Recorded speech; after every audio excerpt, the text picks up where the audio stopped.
ముగిస్తున్న అధ్యక్ష. Thank you. K Madan Mohan రావు గారు. అధ్యక్ష, ఆనరబుల్ స్పీకర్ గారికి, సీఎం గారికి, మరి మినిస్టర్స్ గారికి, మా కొలీగ్స్ అందరికీ అధ్యక్ష, పొద్దునుంచి మనం దీని గురించి మాట్లాడుతున్నాం. వేస్టేజ్ ఈ వైట్ పేపర్ గురించి మరి తెలంగాణ మనం తెచ్చుకున్నది మూడు అంశాల మీద, 3 ఫ్యాక్టర్స్ మీద. ఒకటి నీళ్ళన్నము, ఆ టైంలో మరి ఉద్యోగాలని నియామకాలని చెప్పినారు. మరి నీళ్ళేమో ఆంధ్రాకు పోయినాయి, నియామకాలేమో గాలికి వెళ్ళిపోయినాయి సార్. మరి నిధులేమో ఫామ్ హౌస్కి వెళ్ళిపోయినాయి సార్. ఇప్పుడు బ్రిటిషర్స్ కూడా ఒకప్పుడు స్వాతంత్రం కంటే ముందు ఇంత పెద్ద లూటింగ్ కాలేదు సార్. మరి ఆంధ్రలతోనే మనం కొట్లాడినాం సార్ ఆ రోజు. ఇది tax paid money sir. Everybody has right sir. ఈరోజు ప్రతి పైసా, ఈరోజు మరి మా ముఖ్యమంత్రి రేవంత్ రెడ్డి గారిని, మరి ఇరిగేషన్ మినిస్టర్ గారిని పదే హరీష్ రావు గారు మాట్లాడుతూ ఉన్నారు. Being a citizen of this Telangana state sir, మరి ప్రతి ఒక్కరికి ఈ ట్యాక్స్ పేడ్ మనకి రైట్ ఉన్నది సార్. మరి మా ఎల్లారెడ్డి నియోజకవర్గంలో, పేద నియోజకవర్గం నుంచి సార్ ఇదే హరీష్ రావు గారు ఇక్కడ కూర్చున్నారు సార్ ఈ సభలో. కేసీఆర్ గారు వచ్చింది సార్, 10 సంవత్సరాల నుంచి 1,00,000 ఎకరాలకు నీళ్ళు వస్తుందని చెప్పింది సార్. సరే, నా నియోజకవర్గంలో సార్ 2 సార్లు సార్, మొన్న కూడా వచ్చింది సార్. ఇదే హరీష్ రావు, ఇదే పెద్ద మనిషి, చాలా బాగా మాట్లాడతాడు కదా సార్. ఆయన పెద్ద అవార్డులు తీసుకుంటాడు కదా, పెద్ద సీనియర్ మోస్ట్ది. ఇదే మనిషి, ఇదే పెద్ద మనిషి నా నియోజకవర్గానికి వచ్చి మొన్న కూడా 1,00,000 ఎకరాలకు నీళ్ళు వస్తాయని చెప్పి అబద్ధం ఆడింది సార్. వీళ్ళ మామ అల్లుడు ఇద్దరు కలిసి అబద్ధం ఆడారు సార్. ఈరోజు మరి రేవంత్ రెడ్డి గారిని బయట మాట్లాడుతున్నారు, మరి సీఎం గారిని పదే మీరు మాట్లాడుతున్నారు తప్ప ఒకటి అర్థం చేసుకోవాలి సార్.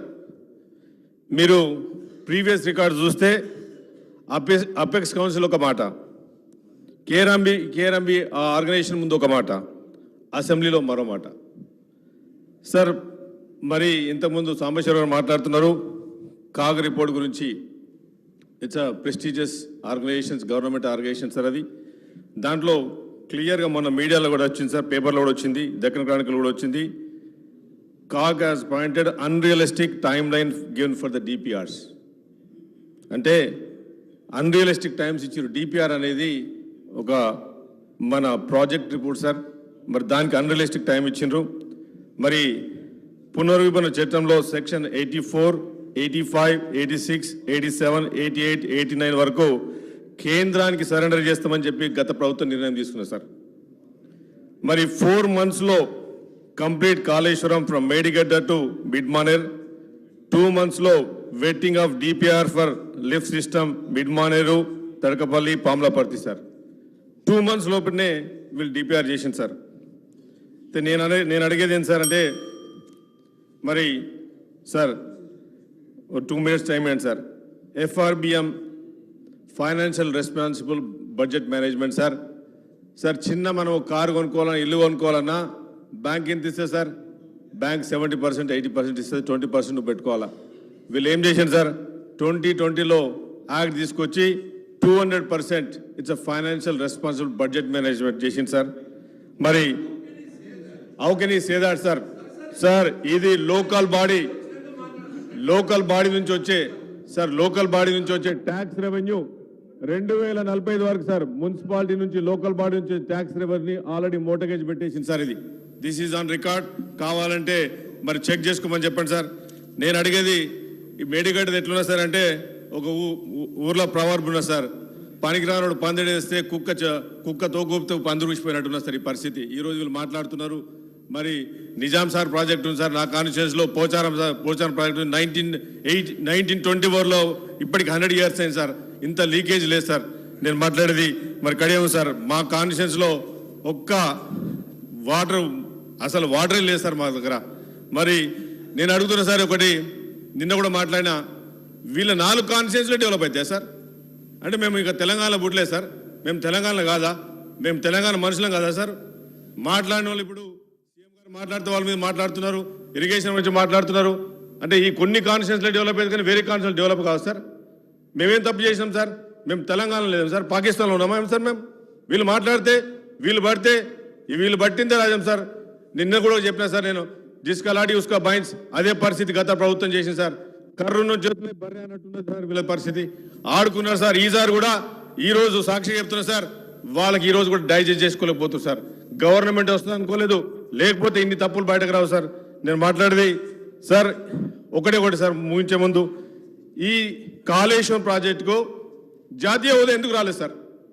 ఇంత పెద్ద ప్రాజెక్టు ఇది, లిఫ్ట్ ఇరిగేషన్ కాదు సార్, ఇది థెఫ్ట్ స్కీమ్. ఇది మోసం అని చేసే స్కీమ్ సార్. ఇది లిఫ్ట్ స్కీమ్ కాదు, ఇది థెఫ్ట్ స్కీమ్ సార్. అవో అని చెప్పి న్యూయార్క్ టైమ్స్లో రాపించుకున్నారు sir. 3,000 crores they have spent for advertisement sir. రోజుకు 1 కోటి ఖర్చు పెట్టారు సార్ అడ్వర్టైజ్మెంట్ గురించి. బస్సులలో తీసుకుపోవడు, ఒక టూరిజం చేసింది సార్. ఎక్కడొక్కడో తీసుకొస్తారు, వాళ్ళ మీద పేరు రాస్తారు, టూరిజం మాట్లాడతారు సార్.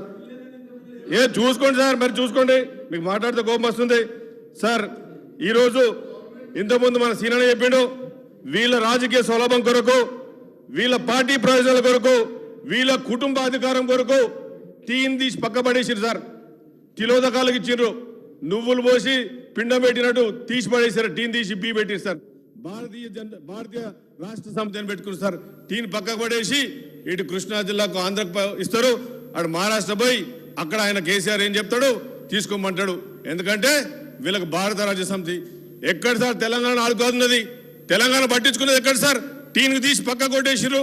వీళ్ళు మాట్లాడుతున్నారు సార్. ఈరోజు దెబ్బతిని మళ్ళీ వాళ్ళు ఆలోచిస్తారు సార్ బి నుంచి టీ రావడానికి. సార్ వీళ్ళు ప్రోటోకాల్ గురించి మాట్లాడుతారు. ఎక్కడ సార్ ప్రోటోకాల్? సార్ ప్రజాస్వామ్యంలో ఈ 10 సంవత్సరాల్లో ప్రజలు ఫీల్ అవుతున్నారు సార్, కాన్స్టిట్యూన్సీలలో ఫీల్ అవుతున్నారు. ఇలా డెమోక్రట్గా వచ్చింది, మరి ముఖ్యమంత్రి గారి ఆధ్వర్యంలో డెమోక్రటిక్ వచ్చింది. ఎక్కడైనా ఎవరినైనా కలవచ్చని ఫీల్ అవుతున్నారు సార్. వీళ్ళు మాట్లాడుతున్నారు. మొన్న కొందరు ఎమ్మెల్యేలు మాట్లాడుతున్నారు ప్రోటోకాల్ గురించి. ఎక్కడ protocol sir? Protocol is given ఎక్కడ కూడా, మరి ఆ ఎమ్మెల్యేలు కూడా ఇస్తున్నారు సార్. మరి నేను కూలిపోయిన డ్యామ్లు, మునిపోయిన పంపులు, ఆగండి సార్ ఆగండి, నువ్వు మాట్లాడుతూనే ఉన్నావు పొద్దు నుంచి సార్. ఇదే ఎత్తిపోతల పథకం. మరి నేను అడిగేది ఒకటే సార్, దీన్ని ఈ రోజుకు ఆపకుండా సార్, దీన్ని కంటిన్యూస్గా ఆ రోజు మా ముఖ్యమంత్రి గారు చెప్పిండ్రు, తప్పకుండా జైల్లో డబుల్ బెడ్రూమ్ వస్తుంది 100%. సార్ ఆంధ్రలో ఎవరు సార్? మెగా కన్స్ట్రక్షన్ కంపెనీ ఏం sir? It's a billionaire sir. ఫోర్బ్స్లో వచ్చింది. ఎక్కడికి వెళ్ళి సంపాదించారు సార్ పైసలు?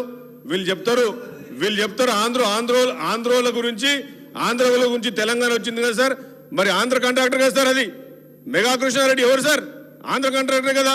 ఈజ్ బికమింగ్ అ ఫోర్బ్స్లో వచ్చింది సార్. అవన్నీ పైసలు ఎక్కడ సార్? తెలంగాణ పైసలు. అవన్నీ కక్కాలే, అన్ని బయటకు రావాలి సార్. రేవంత్ రెడ్డి గారు ఆధ్వర్యంలో 5 సంవత్సరాలు బ్రహ్మాండంగా నడుస్తుంది సార్. తప్పకుండా నేను రిక్వెస్ట్ చేస్తున్నాను సార్, రేవంత్ రెడ్డి గారిని రిక్వెస్ట్ చేస్తున్నాను, సీఎం గారిని రిక్వెస్ట్ చేస్తున్నాను, మీరు తప్పకుండా యాక్షన్ తీసుకోవాలని చెప్పి నేను రిక్వెస్ట్ చేస్తూ మరి అవకాశం ఇచ్చినందుకు ధన్యవాదాలు సార్. జి మధుసూదన్ రెడ్డి గారు.